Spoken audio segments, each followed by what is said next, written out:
Worldwide peacetime is hanging on by a thread as North Korea continues to provoke its adversaries. While North Korea could be dealt with, the one huge problem is that the rogue nation has one huge ally: China. Hello and welcome back to Life's Biggest Questions. I'm Rebecca Felgate, and today I am continuing our war series by asking the ill-fated question, what if America went to war with China? America and China fought on the same side in World War II. However, since then, the countries have had their tensions. China has become a worldwide superpower to rival the States, with the Chinese economy looking to surpass that of the USA by 2050. However, tensions run much deeper than simple economics. China has been building new islands in the South China Sea and has been patrolling said islands with Navy force. This sea space in which these islands have been built span multiple countries, and the United States have accused the Chinese of militarizing this area of ocean, an act which they see as aggressive.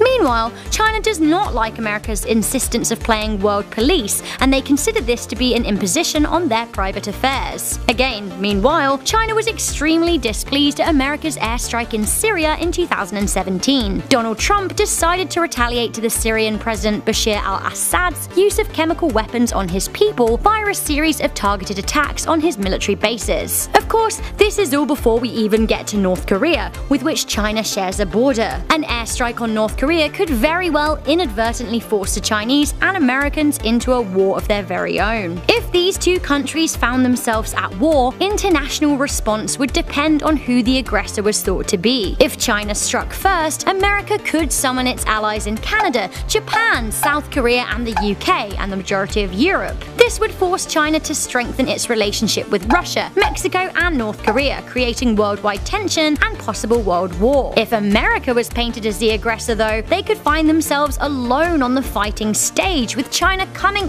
at them with full force and the help of their allies. Either way, a war between the two world superpowers would be horrifying and destructive.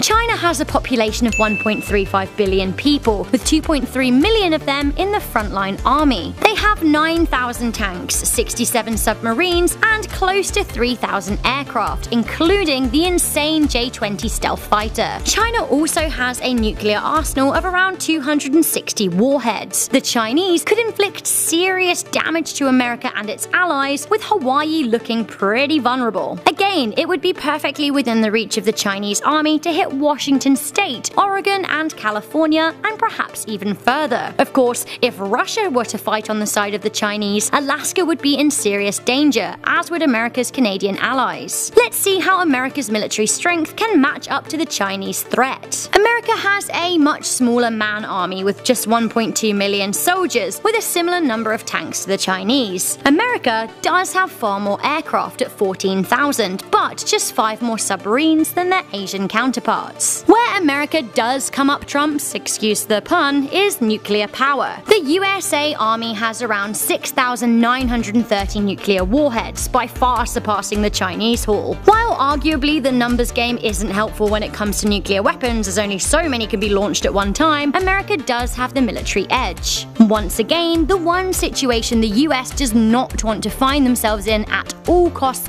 ever is a team-up of China and Russia against the States. That would very much be a war they could not win, as while they may have a slight edge on the China military, it would be swamped by the combination of the pair. Not only would war between China and America be physically devastating for both sides, it would be emotionally horrifying for all Chinese Americans, who would feel very displaced. New York and San Francisco would become extremely tense places. The two countries have come so far together, culturally and politically, and an undoing of this would be one of the greatest tragedies of all time, affecting all corners of the world. Luckily for the moment, Chinese President Xi Jinping seems to be a fair and reasonable man, able to retain his emotions and diplomacy. And while the same cannot be said for US President Donald Trump, I do have to agree with him when he says that if China wants to retain good relationships with the West and keep the peace, they need to be able to deal with their supposed allies, erratic North Korea. So guys, what do you think would happen if China and America went to war? Lest we remind you that over 70 million people died in World War II, and the stakes are much higher today than ever before. Let me know your thoughts in the comment section down below. Guys, also let me know if you do want us to continue our World War series and leave me some suggestions for future videos. For now, thank you for tuning in to Life's Biggest Questions. Make sure you leave a thumbs up on this video if you enjoyed it, and do not forget to subscribe if you haven't already. I'm Rebecca Felgate. Remember to stay curious, stay alert, and never ever stop questioning.